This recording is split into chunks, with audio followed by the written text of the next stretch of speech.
지난 주간에는 이제 히브리서에서 우리에게 권면하는 공동체 생활, 그 중에서도 특별히 바른 교회 생활이 어떤 것인가 하는 것을 생각했습니다. 여러 가지를 마음속에 담았지만 가장 중요한 것은 우리가 교회 생활할 때 중요한 원칙을 세우는 것이 좋겠다. 그 첫 번째는 믿음의 원칙.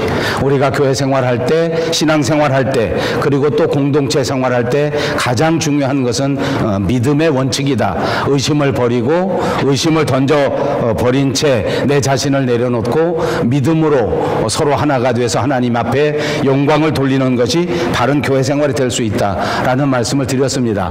또 한 가지 우리의 원칙으로서 중요한 것은 은혜의 원칙이다.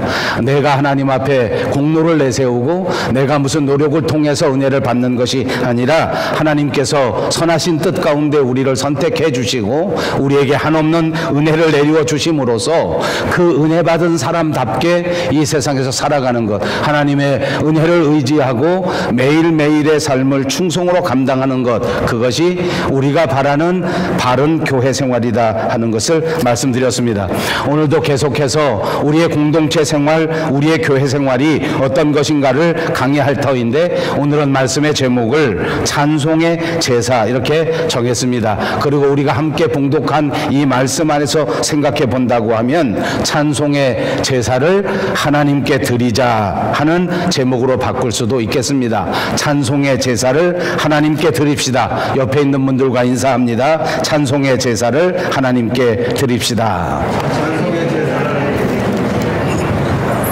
제가 신앙생활을 해보고 또 저도 교회를 다니면서 교회 생활을 해보니까 이 교회 생활을 하는 우리 성도들에게 있어서 여러 가지 잘못된 부분 또는 아쉬운 부분들이 없을 수가 없을 것입니다. 그 중에서도 우리가 교인이라고 하면서 크게 착각하는 일들이 있지 않나 하는 생각을 합니다.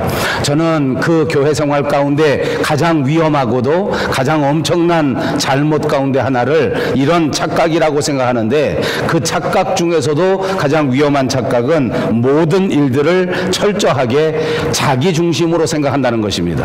그래서 우리 그리스도인들에게 있어서 가장 큰 적이라고 하면 특별히 오늘 이 말씀 속에서 우리가 생각해 볼 수 있는 교회 생활에 가장 무서운 적이 있다고 하면 그것은 바로 자기 중심의 생활, 자기 중심적인 생각이 아닌가 이렇게 지적하고 싶다는 것입니다. 우리 인간들은 너 나를 막론하고 누구나 자기 중심적 입장에서 생각하는 것이 어느 정도 사실이 아닌가 이렇게 생각합니다. 모두가 그렇습니다. 내 중심으로 생각하고 내 중심으로 판단합니다. 그래서 교회를 다니지만 우리 모든 사람들에게 있어서 자기 스스로 가장 중요하다고 생각하는 것은 여전히 자기의 입장입니다. 상대방의 입장에서 생각하지 않습니다.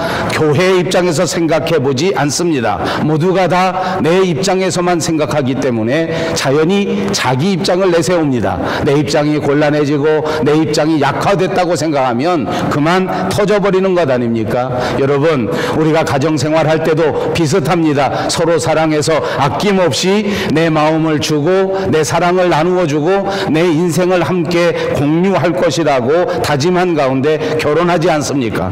그러나 결혼해서 살아가면서 그토록 의지하던 남편과 아내가 서로 다투고 서로 싸우고 서로 반목하는 것은 무엇 때문에 그렇습니까? 엄청난 착각이 있기 때문입니다. 결혼했는데도 불구하고 여전히 내 입장만 내세우기 때문입니다. 결혼해서 서로 협력해야 되는데도 불구하고 여전히 내 생각, 내 중심으로만 생각하기 때문에 다툼이 생기는 것 같다라고 말씀드리고 있습니다. 여전히 우리 인간 사회에서는 내 의견이 중요합니다. 그러나 우리가 믿는 공동체 생활, 교회 생활 안에서는 내 의견보다 더 중요한 것이 있지 않는가를 생각해 보자는 것입니다.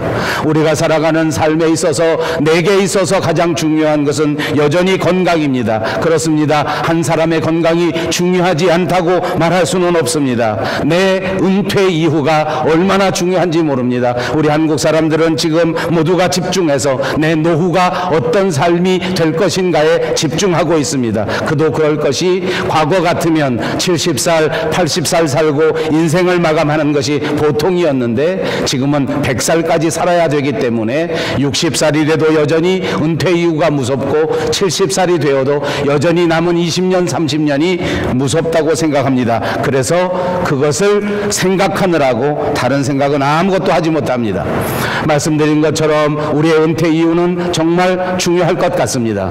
내 건강도 정말 중요합니다. 그러나 오늘 저와 여러분이 잊지 말고 다시 한번 생각해 보실 것이 있습니다. 이것보다 우리 인생에서 더 중요한 것이 있다는 것입니다. 내 입장보다 더 중요한 것이 있고 내 의견보다 더 중요한 것이 있고 내 은퇴 이후보다도 훨씬 더 중요한 것이 있습니다. 그것이 바로 하나님이십니다. 그것이 바로 예수님이십니다. 예수님을 잊지 말고 살아가시는 저와 여러분 모두가 되시기를 주님의 이름으로 축복합니다. 착각하지 마십시오. 이 세상에서 가장 소중한 의견은 하나님의 의견입니다. 착각하지 마십시오. 이 세상에서 가장 소중한 건강은 하나님 나라의 건강입니다. 교회의 건강이 나의 건강보다 중요하고 교회의 의견이 내 의견보다 중요하다고 믿고 의지하면서 살 수 있다면 우리는 바른 교회 생활을 하고 있는 것입니다. 이렇게 내 중심으로 착각하다 보니까 또 사람들이 잘못하는 것이 있습니다. 그것은 내 중심으로, 내 힘으로, 나의 노력으로 이 예수 믿는 일을 감당할 수 있다고 착각하는 것입니다. 내 힘으로 열심히 노력하면 경건해질 수 있다고 생각합니다.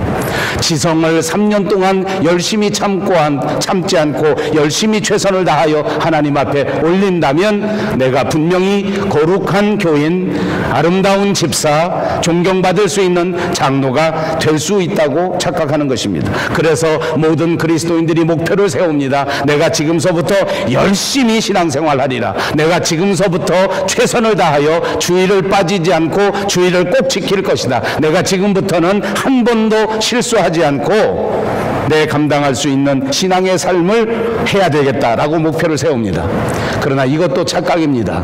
우리가 믿는 성경에는 우리 인간의 노력으로는 그 어떤 노력도 우리를 경건하게 만들 수 없다고 가르칩니다. 내가 아무리 땀을 흘려도, 내가 아무리 지성을 바쳐도, 내가 아무리 계속해서 정성을 다한다고 할지라도 내가 하나님과 함께하지 아니한다면 아무 의미가 없다고 가르쳐주지 않습니까? 하나님을 의지하지 않는, 하나님을 중심으로 하지 않는 그 어떤 땀방울도 우리를 경건하게 만들지 못합니다. 우리가 정말 주님과 함께 더불어 아름다운 신앙의 삶을 살고 싶다면 이 모든 착각을 내려놓고 다시 한번 예수님의 중심으로, 하나님을 중심으로, 하나님의 말씀을 중심으로 살아가는 삶의 회복이 있어야 하겠다는 것입니다. 오늘날 많은 사람들이 하나님을 중심으로 하지 않고 내 중심으로 생각합니다. 내가 노력하면 경건해질 수 있다. 내가 노력하면 이 경지에 이르를 수가 있다. 이것은 요즘 우리가 경계하고 있는 소위 말하는 뉴 에이지 운동 정신입니다. 예수님은 온데간데 없어졌습니다. 사람들이 생각하기에, 사람들이 판단하기에 옳다고 생각하는 인간적인 가치에 매달리고 있는 것입니다. 우리끼리 의논해서 우리끼리 합의한 다음 가장 중요하다고 생각하는 그 견해를 따라서 우리가 땀 흘리고 있다고 말씀드립니다. 드리고 있는 것입니다. 너무나 안타깝지만 오늘날 우리의 교회의 모습도 이것과 비슷합니다. 하나님의 진리와는 전혀 관심이 없고 하나님이 우리에게 원하시는 하나님의 말씀과 멀리 떨어져서 우리끼리 생각하는 가치관, 우리끼리 바라는 그 희망, 우리가 만들어 놓은 인간의 꿈, 이것을 위하여 너무나 헛된 노력을 하고 있는 모습입니다. 사랑하는 여러분, 교회 생활의 가장 중심은 하나님 중심입니다. 내 것을 내려놓지 않고는 하나님 중심으로 회복하지 못합니다. 나를 포기하지 아니하고는 하나님의 말씀을 들을 수가 없습니다. 꼭 맞는 비유는 아니겠습니다만 제가 한 가지 이야기를 드리겠습니다. 날씨는 너무 덥고 여러분이 너무 열심히 집중해 주어서 금방 졸리실 것 같아요. 졸지 마시라고 제가 지나가는 이야기 하나 하겠습니다. 저는 손주가 셋입니다. 셋이 손주를 얻으니까 정말 어려운 일이 있습니다. 무슨 생일이 1년에 3번 더해진 것입니다. 아들로 며느리 생일 챙기기도 바쁜데 손주 셋이 합해지니까 이놈의 생일이 매일 돌아와요. 네, 얼마 전에 저희 둘째 아이가 낳은 아기가 2번째 생일을 맞았습니다. 첫 번째는 돌이라서 그건 분명히 무엇을 해야 된다 하니까 뭐 하나 사다 줬는데, 2번째는 그냥 지나가도 되는데 왜 그렇게 2번째 생일을 또 하는지 모르겠어요. 예, 2번째 생일입니다. 장난감을 하나 사다 주었습니다. 여기 애들은 뭐 보니까 생일 선물, 생일 잔치할 때 다 불러 모아놓고 다 먹고 나서 또 다 둘러 모아서 그 누가 준 선물을 다 뜯어보더라고요. 아, 이거 그냥 싼 거 사다 주고 아무거나 사다 줬다가는 크게 망신 나갈 뻔했어요. 제 깐엔 열심히 해서 이렇게 봉투에 해서 선물 사다 줍니다. 열어 봅니다.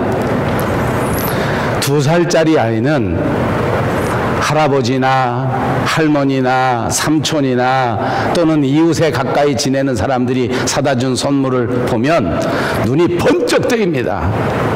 왜냐하면 부모들이 평소에 2살 되기 전에 잘 생각해 두었다가 이 아이가 좋아하는 게 무엇인가, 이 아이에게 무엇을 사주면 이 아이가 정말 기뻐할 것인가를 잘 생각했다가 그날 사주지 않습니까? 날씨가 이렇게 더우니까 물놀이 할 수 있는 물총을 사다 주면 그냥 이 아이가 그 물총을 보고 깜짝 놀라가지고 그 순간부터 그냥 막 좋아서 막 들고 뛰면 그거 사다 준 할아버지, 그거 사다 준 삼촌, 그거 사다 준 이웃들은 마음에 기쁨이 오는 것입니다. 근데 2살짜리 아이는 그 선물을 보는 순간 이 선물이 어디서 나왔는지, 누가 사다 주었는지를 모릅니다. 저는 정성껏 온 힘을 다하여 저희 아이에게 선물을 사주었습니다. 내가 기대한 그대로 저희 둘째 손주는 제 선물을 보자마자 눈을 깜짝 놀라서 와! 저는 저희 손주에게 어떻게 하는지 아십니까? 헤이 네이슨, 이거 누가 사다 줬어? 저희 손주 네이슨은 아이 저리 비켜. 할아버지 비켜. 왜? 자기 선물 봐야 되니까. 저는 계속해서 저희 2살밖에 안 된 어린아이에게 할아버지가 사줬지, 할아버지 최고, 이걸 시킵니다. 저는 제 첫째 손주에게도 이걸 시켰습니다. 저희 첫째 손주에게 이걸 계속 시켰더니 어느 날 저희 큰아들이 제게 이렇게 말합니다. 아빠, 왜? 도대체 우리 더하미한테 어떻게 하신 거야? 전 깜짝 놀랐어요. 왜? 애가 집에 오더니 장난하면서 장난 갖고 놀면서 할아버지 최고! 할아버지 최고! 할아버지 최고 뜻도 모르고 하도 제가 시키니까 매일 이것만 하고 할아버지 최고! 제가 2살 된 3번째 조카에게도 이것을 성공했습니다. 그 2살짜리가 제가 앞을 가로막고 자꾸 선물 앞에 서서 있으면서 할아버지 최고 하라고 하니까 합의 최고! 그렇게 하고 빨리 비키라는 거예요. 제가 길게 이 말 왜 드리는지 아십니까? 조금 있으면 그 첫 번째 아들이 35살째 생일입니다. 내일 모레입니다. 한국에 가 있는데 뭘 사줄까? 뭐 필요할까? 제가 전화했습니다. 아들아, 내일 모레 네 생일인데 아빠 뭐 사줄까? 하고 전화했습니다.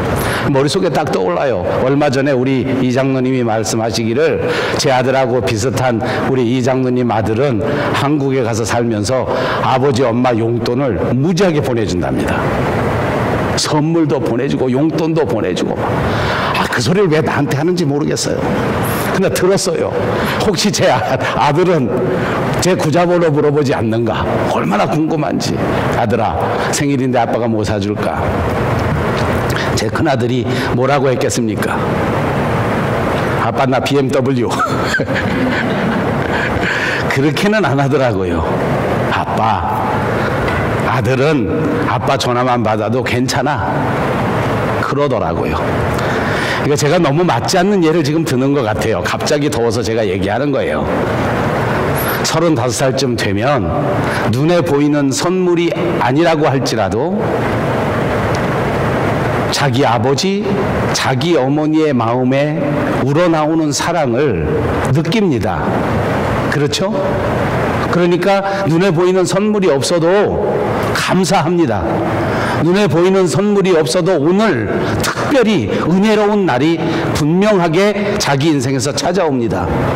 저는 오늘 우리가 교회 생활하는데 교인이지만 착각하는 것이 있다는 것을 말씀드리고 있습니다. 우리가 2살짜리, 3살짜리였을 때에는 하나님이 우리에게 베풀어 주신 아름다운 산과 들, 아름다운 공기, 특별히 이토록 아름다운 우리 밴쿠버의 멋진 광경이 하나님이 주신 것에 너무너무 감사해서 산을 보느라고 강을 보느라고 그 배후에 이토록 엄청난 자연을 우리에게 베풀어 주신 하나님의 은혜는 까맣게 잊어버리고 그저 형식적으로 아버지 최고, 하나님 최고, 하나님 찬송 한 장 불러버리면 그 다음에 온통 하나님이 주신 선물에 빠져서 허우적거리고 살고 있지 않는가. 우리가 예수를 믿어 5년 지나고 10년 지나고 은혜를 받아 주님의 사랑을 마음속에 새기고 있다면 오늘 하나님이 주신 내게 산과 들 때문에 감사하는 것이 아니고 참 아름다운 강 때문에 감사할 것이 아니고 하나님이 내게 잠깐 맡겨주신 육체의 건강 때문에 감사할 것이 아니고 그 어떤 상황 속에서도 그 어떤 환경 속에서도 우리를 붙잡아 주시는 그 하나님의 크신 사랑 때문에 얼마든지 오늘 감사하고 은혜롭고 특별한 날을 살 수 있지 않겠는가 하는 것을 말씀드리고 있습니다. 사랑하는 여러분, 오늘 이 순간 우리에게 베풀어 주신 그 하나님의 아름다운 사랑을 다시 한번 깨달으시고 어떤 환경 속에서도 어떤 형편 속에서도 오늘 이 순간 하나님의 은혜에 부딪히셔서 더 큰 은혜와 더 큰 감사로 하나님을 찬송할 수 있는 저와 여러분 우리 교회가 꼭 되시기를 바랍니다. 제가 교회 생활해 보니까 또 다른 착각도 있습니다. 그것은 내가 하나님 앞에 봉사하고 있다는 것입니다. 용서하시고 들으십시오. 이왕 제가 간증을 하기 시작했으니까 조금 더 하나 더 이야기하겠습니다. 어느 날 제가 목회를 하다 보니까 이럭저럭 벌써 30여 년 지났습니다. 그동안에 기억나는 여러 가지 일화들이 있습니다. 아름다운 일화도 있고 은혜로운 일화도 있고 또 좀 안타까운 일화도 있습니다.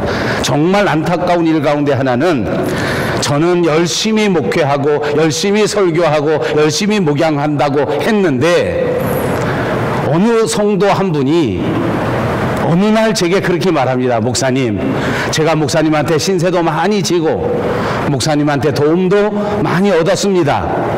그래서 제가 목사님 교회를 3년 동안 열심히 다녔습니다. 이제쯤은 졸업해도 될 것 같습니다. 안녕히 계십시오 하고 가는 것입니다.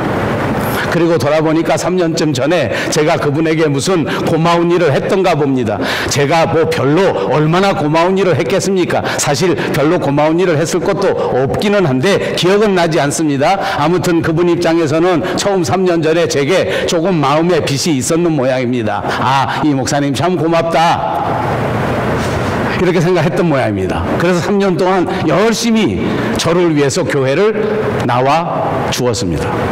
3년쯤 지나니까 이제 빚 다 갚았다 생각하니까 그만 졸업하겠다는 것입니다. 이게 싫어합니다. 웃지 못할 일입니다. 교회 다니다 보니까 많은 성도들이 이렇게 착각합니다. 하나님을 믿는 것, 하나님의 일을 하는 것, 내가 하나님을 위해서 무언가 하고 있다고 착각하고 있는 것입니다. 엄청난 착각입니다. 내가 하나님의 일을 해드리고 있는 것이 아니란 말입니다. 내가 교회에서 주님을 위해서 무슨 일을 한다고 생각하지 마십시오. 이것은 큰 착각입니다. 저는 너무나 안타까운 것은 어느 부흥사 목사님은 그렇게 말합니다. 간증하면서 나는 하나님 앞에 자신 있게 담대하게 기도한다. 뭐냐면 하나님, 나 없으면 하나님 손해입니다. 이렇게 기도하니까 하나님이 자기를 아프지도 않게 하고 건강하게 만들어줬다 하니까 교인들이 아멘 하더라고요. 예, 무슨 의미인지는 압니다. 그러나 사실은 그것은 착각입니다. 우리가 아무리 많아도 우리가 아무리 없어도 하나님은 이득 보시는 일도 없고 하나님은 손해 보시는 일도 없습니다. 이 모든 역사는 하나님께서 주관하시고 하나님께서 주인이 되셔서 하나님이 운행하시는 것이지 내가 감당해서 하나님의 일을 하고 있다는 것은 큰 착각입니다. 여러분, 교회 역사를 살펴보십시오. 우리가 이런 생각을 접고 이런 생각을 내려놓고 하나님 중심으로 말씀 중심으로 돌아가자라고 부르짖은 것이 바로 종교개혁운동입니다. 우리 밴쿠버 용성교회는 여러분이 받아드신 주보에도 명명백백 명백하게 기록되어 있는 것처럼 오직 하나님의 주권, 오직 믿음, 오직 성경, 오직 은혜를 강조하는 교회입니다. 내가 무엇을 잘해서, 내가 무엇을 감당해서, 내가 무슨 의미를 해서 하나님을 즐겁게 해드리고, 내가 무엇을 했기 때문에 하나님의 나라가 더 커졌다라고 하는 것을 말씀하는 교회가 아니란 말입니다. 내가 하나님에게 받은 은혜가 너무나 감사해서, 하나님이 내게 주신 은혜가 너무너무 감사해서 그 은혜에 보답하기 위하여 조금이라도 감당하는 것은 있지만은, 그러나 내가 무엇을 했기 때문에 하나님이 기뻐하신다는 것은 착각이란 말입니다. 여러분, 이런 착각이 어떤 잘못을 저지르는지 압니까? 내가 착각하기 때문에, 내가 열심히 노력한 것, 내가 착각했기 때문에 내가 무엇인가 공헌했다고 생각하는 그것을 드러내고 싶어하고 자랑하고 싶어합니다. 사람의 속성 가운데 하나는 누구나 자랑하고 싶어하는 마음이 있다는 것입니다. 그래서 요즘 농담이 있지 않습니까? 손주 자랑하면 밥 2끼 사야 하고 아들 자랑하면 밥 1끼 사야 됩니다. 저는 한국 출장 갈 때마다 밥 무지하게 사고 옵니다. 왜냐하면 옆에 따라다니면서 꼭 그걸 적는 친구가 있어요. 요거 손주 자랑 한번, 요거 그 발을 정자로 쓰더라고요. 그래서 출장 끝날 때쯤 되면 밥 많이 사야 돼요. 속성이 있어요. 어디 가나 자랑하고 싶습니다. 처음 결혼하면 남편은 어디 가나 무조건 자기 아내 자랑을 합니다. 자랑하십시오. 그런데 중요한 것은 10년, 20년, 30년 계속 자랑하시기 바랍니다. 10년만 지나면 자랑이 좀 달라지더라고요. 30년 지나면 또 달라져. 계속 자랑하십시오. 여러분, 하나님 앞에도 자랑하고 싶어 하는 마음이 우리 마음속에서 생겨집니다. 사람 앞에서도 자랑하고 싶어서 몸살이 납니다. 그렇게 하다 보면 교회 생활은 바른 교회 생활이 되지 못한다는 것입니다. 내 업적을 드러내기 위해서 하나님의 은혜가 사라지기 때문입니다. 내 업적을 내놓는 순간 하나님의 사랑과 하나님의 은혜는 상처를 받게 된다는 사실을 기억하시기를 바랍니다. 그러므로 우리는 모두가 다시 믿음으로 돌아와야 할 줄로 믿습니다. 우리 모두가 다시 은혜로 돌아오는 역사가 있어야 할 줄로 믿습니다. 내가 하나님의 일을 거들어드리고 내가 하나님의 일을 대신해 주는 것이 아닙니다. 나를 구원하시고 나를 위하여 생명을 바쳐주신 그 엄청난 은혜와 사랑에 감격해서 주님이 내게 베풀어 주신 그 많은 은혜를 찬송하면서 그 은혜에 보답하면서 그것을 감당하는 것이 우리의 본분이라는 사실을 잊지 마시기를 바랍니다. 내가 무엇을 해서 주님이 기뻐하시기 이전에 주님이 우리를 사랑하셔서 우리를 불쌍히 여기시고 우리를 구원하셨습니다. 오늘 성경 본문에 보니까 그분께서 십자가 위에 그 귀한 보혈의 피를 아낌없이 흘려주셨고, 그것도 모자라 그 육신은 영문 밖으로 나아가서 아낌없이 십자가의 제물로 불에 태워 모든 사람을 위하여 희생으로 바쳤습니다. 우리도 주님을 따라 성문 밖으로 나아가서 우리의 모든 육신을, 우리의 모든 삶을, 우리의 모든 인생을 주님 앞에 드려야 하는 것입니다. 그것이 성도들의 본분입니다. 그것이 믿는 사람이 해야 될 일입니다. 이제는 내 뜻을 내려놓고, 이제는 내 꿈을 내려놓고 예수님의 꿈을 부여잡고 하나님의 꿈을 간직한 채 하나님과 함께 십자가의 길을 걸어가는 것이 저와 여러분이 해야 할 일이라는 사실을 기억하시기를 바랍니다. 신약 성경에서 가장 위대한 복음의 전도자는 바로 사도 바울입니다.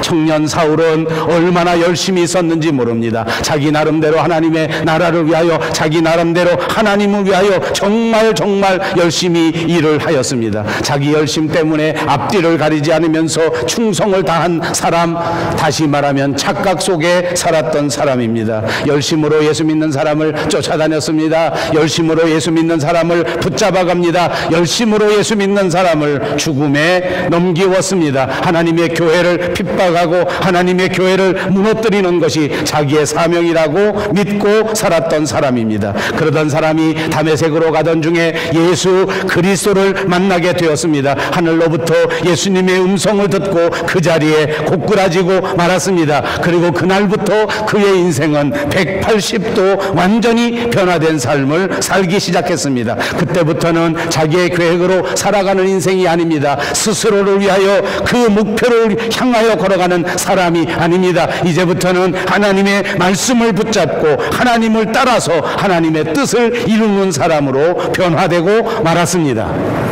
청년 사울이 자기 열심을 가지고 최선을 다했을 때에는 주변에 있는 사람을 고통을 주고 주변에 있는 사람을 죽음에 내몰고 말았지만 청년 사울의 뜻을 내려놓고 하나님의 말씀을 붙잡고 하나님의 뜻을 따라가기 시작했을 때 드디어 사도 바울은 많은 사람을 살리고 하나님의 교회를 세우는 그리스도의 참된 복음 전도자가 된 것을 믿으시기를 바랍니다. 오늘 우리의 삶이 다시 한번 예수님에 집중하시고 예수 그리스도를 위하여 그분의 뜻을 이루는 삶을 살아간다면 우리도 우리 가정을 살리고 우리 교회를 살리고 우리 이웃을 살리고 우리 조국을 살리며 우리 시대를 살리는 진정한 그리스도인으로서 거듭날 수 있다는 사실을 꼭 기억하시기를 바랍니다. 저는 여러분을 축복합니다. 이제 남은 모든 인생에서 이토록 세상을 살리고 하나님의 나라를 확장하는 일꾼으로 하나님 앞에 서실 수 있는 여러분들이 꼭 되시기를 바랍니다. 오늘 본문 12절과 13절에는 어떻게 하면 그런 사람이 될 수 있는가를 말씀해 주고 있습니다. 예수님이 십자가를 지고 영문 밖으로 나아가셨던 것처럼 우리도 그리스도를 따라 성문 밖으로 나가 그분 앞에 도달해야 됩니다. 백성들의 죄를 짊어지고 영문 밖에 나아갔던 그 희생양의 삶을 우리도 따라가야 한다는 것입니다. 아낌없이 영문 밖에서 자신의 육체를 불태워 희생해 주셨던 그분 예수님처럼 우리도 우리의 삶을 하나님 앞에 희생함으로써 하나님께 영광을 돌려야 할 것입니다. 사람을 따라가는 삶이 아닙니다. 예수님을 따라가는 삶입니다. 세상을 따라가는 삶이 아닙니다. 주의 말씀을 따라가는 삶입니다. 세상을 보고 현혹되지 마십시오. 세상을 보고 착각하지 마십시오. 이 세상 배후에 이 세상을 만들어주신 그 하나님의 섭리, 그 하나님의 뜻, 그 하나님의 사랑을 제발 발견하실 수 있기를 바랍니다. 오늘 교회 생활한다고 하지만 우리는 모두가 2살짜리 어린아이처럼 내 눈앞에 펼쳐진 그 선물 박스, 그 장난감 박스에 취한 채 그 배후에 그 희생적 사랑을 베풀어준 그 부모들의 사랑을 깨닫지 못하는 어리석음을 우리는 또다시 범하지 말아야 되겠다는 것입니다. 그렇다면 우리는 하나님이 기뻐하시는 찬송의 제사를 드리는 사람들이 되어야 될 줄로 믿습니다. 찬송의 제사가 무엇입니까? 예수님께서 우리의 구주가 되셨다고 하는 것을 고백하는 것이 찬송입니다. 이렇게 입술로 시인하는 것이 찬송입니다. 입술로 시인한 그 찬송을 책임지고 실행하고 행동으로 열매를 맺는 것이 찬송의 제사인 줄로 믿습니다. 그래서 입술의 고백이라고 말하지 아니하고 입술의 열매라고 본문이 말하고 있는 것입니다. 입술로 찬양하는 것은 너무나 중요합니다. 말로 시인하는 것이 너무나 중요하단 말입니다. 그러므로 우리의 말이 날마다 하나님을 찬양하는 믿음의 언어가 되기를 바랍니다. 언제나 주님을 인정하는 믿음의 언사를 사용하시는 여러분들이 되시기를 바랍니다. 행여나 허탄한 말을 입술에 올리지 않는 지혜로운 성도들이 되시기를 바랍니다. 그리고 한번 입술에 올려진 믿음의 찬송을 책임있게 감당할 수 있는 은혜의 성도들이 꼭 되시기를 바랍니다. 합력하여 선을 이루는 아름다운 신앙의 삶은 무엇입니까? 선행하는 일입니다. 주님의 은혜를 사모하는 일입니다. 내가 가진 모든 것들을 이웃과 나눌 수 있는 삶의 자세인 것입니다. 스스로 자발적으로 나의 인생을 나눌 수 있는 것, 그것은 그리스도인의 가장 아름다운 덕목입니다. 어떤 사람이 자기의 것을 나눌 수 있겠습니까? 내 힘으로는 나눌 수가 없습니다. 아까 말씀드린 제 손주 녀석들 잔치 이야기 하나만 더 하겠습니다. 서양 사람들과 한국 사람들의 차이점입니다. 저는 아들이 둘이라 큰 며느리가 있고 작은 며느리가 있습니다. 혹시 이 영상을 제 큰 며느리가 본다면 저는 큰일입니다. 안 보기를 바라면서 한 번 더 말씀드려 보겠습니다. 생일 잔치를 똑같이 해서 손주 녀석들을 이렇게 놓고 잔치를 합니다. 저희 큰아이가 자기들의 아이를 위해서 잔치할 때에는 장난감 쭉 가져오면 그 생일 잔치에는 또 옆에 주변에 사촌도 있고 이웃도 있고 축하로 오는 애들 중에도 비슷한 애들이 많습니다. 근데 만약 오늘 같은 날에 누가 물총 시원한 걸 선물을 해줬는데 그 선물을 탁 열어보니까 물총 시원하니까 당연히 그날 생일이 된 손주 녀석이 물을 넣어가지고 막 총을 쏘고 좋아하지 않겠습니까? 그 옆에 같이 따라왔던 사촌은 6개월 차인데 오늘이 누구 생일인지도 모르고 그만 그 장난감이 유혹이 가니까 가서 뺏으려고 합니다. 그러면 그 생일 잔치에서 그 장난감 가지고 이제 막 전투가 벌어지지 않습니까? 서로 자기가 가져가려고 합니다. 당연한 일입니다. 그러면 제가 보니까 저희 큰며느리는 절대 그러지 않았습니다만 한국의 엄마들은 그 상황을 이렇게 정리합니다. 얘야, 오늘은 이 아이의 생일이지 않니? 네가 참아라 하고 주인공을 보호해 줍니다. 그래서 오늘 생일 맞은 애가 마음껏 갖고 놀 수 있도록 해줍니다. 그게 부모의 도리라고 생각하는 것 같습니다. 저희 둘째 아이는 서양 며느리입니다. 거기도 똑같이 벌어집니다. 아이가 장난감을 열었습니다. 눈이 확 돌아갈 만큼 반갑고 좋은 것입니다. 그런데 안타까운 것은 저희 손주 녀석만 그 장난감을 보고 좋아하는 것이 아닙니다. 옆에 그 비슷한 놈들이 다 똑같이 눈이 번쩍 띄었습니다. 서로 달려들어서 장난감을 가져가는데 저희 아이는 2살짜리고 그 옆에 있는 애는 3살짜리입니다. 누가 가져갔겠습니까? 3살짜리 가져갑니다. 그날 축하를 벌이는 생일 잔치에 저희 둘째 아이는 선물을 받자마자 고난이 닥쳐옵니다. 저는 그때 보니까 야, 이 하나님의 말씀은 틀림이 없구나. 은혜 받으면 그때부터 고통이 시작이구나. 아버지, 애굽 백성도 그랬어요. 출애굽하고 애굽 땅에서 나오자마자 마라의 순물이 있었지 않았습니까? 아무튼 이 아이는 받자마자 옆에 있는 애한테 선물을 뺏깁니다. 그리고 왕 울어댑니다. 그러면 한국의 엄마들, 한국의 며느리들은 오늘 주인공이 우리 네이슨이니까 다른 아이들을 잠잠하게 시키고 그 아이가 마음껏 놀게 가르쳐 줍니다. 저희 서양 며느리는 그렇게 하지 않습니다. 자기 아이를 품에 안고 잠깐 조용히 하라고 자꾸만 가르칩니다. 그리고 이렇게 남들과 형제들과 쉐어하는 것이 맞다고 가르칩니다. 저 아이가 조금 갖고 놀면 다시 내게 올 것이다. 조용히 해라. 울지 마라. 결국은 모든 장난감을 다른 아이들이 다 갖고 난 다음에야 저희 손주 녀석은 순서를 따라서 그 장난감을 갖고 놀았습니다. 저는 많은 은혜가 됩니다. 한국 며느리라고 다 그러는 건 아닙니다. 제가 웃자고 한 것입니다. 제 큰 며느리는 절대 그렇게 하지 않습니다. 이거 잘 지킬 거라고 믿습니다. 혹시 우리가 그런 생각을 가지고 살았으면 서양 사람들은 어려서부터 나누는 것을 가르칩니다. 어려서부터 양보하는 것을 가르칩니다. 그것이 선진국입니다. 다른 것은 약점이 많겠지만 잘못된 것이 많겠지만 여러분, 우리는 그리스도인입니다. 나를 주장하기에 앞서 남을 위하는 마음을 가지는 것이 바른 교회 생활이라고 가르쳐주고 있지 않습니까? 내 의견이 관철되는 것보다 다른 사람들의 의견을 받아들일 줄 아는 것이 성숙한 그리스도인입니다. 여러분, 오늘 이 순간부터 우리 가정에서도 다시 한번 실행할 수 있기 바랍니다. 우리 가정은 동양의 가정이기 때문에 아버지의 의견이 절대적입니다. 아버지가 한 번 말을 했는데 그 말을 들어주지 않으면 아버지는 깊은 상처를 받습니다.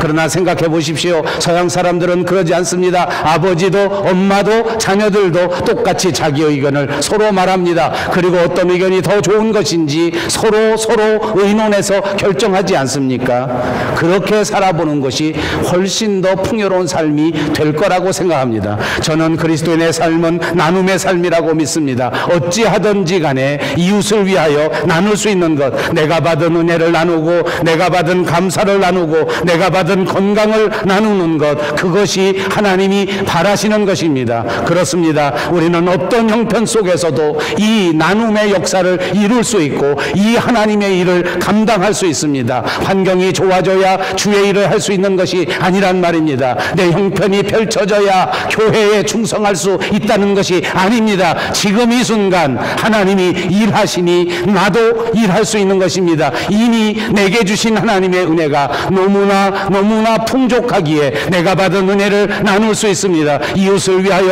내 마음을 희생한다면 주님이 가장 기뻐하시는 주님의 일입니다. 내 의견을 고집하기보다 남의 의견을 받아줄 수 있다면 하나님께서 크게 칭찬하실 아름다운 사역이 된다는 사실을 기억하시기를 바랍니다. 여러분의 가정에서 실천하십시오. 우리가 속한 교회에서 실천하십시다.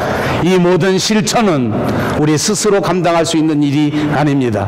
주의 성령의 도우심으로 감당할 수 있습니다. 사랑하는 여러분, 믿음으로 제 말씀을 받아주시기를 바랍니다. 주의 성령께서 여러분을 도와주실 것입니다. 도와주시기를 축복해 드립니다. 믿음으로 받아들이시고 주님의 도우심과 함께 여러분이 처해져 있는 환경, 삶, 가정 가운데에서 나눔과 은혜를 실천하는 참다운 그리스도인, 바른 그리스도인들이 다 되시기를 주님의 이름으로 축복합니다.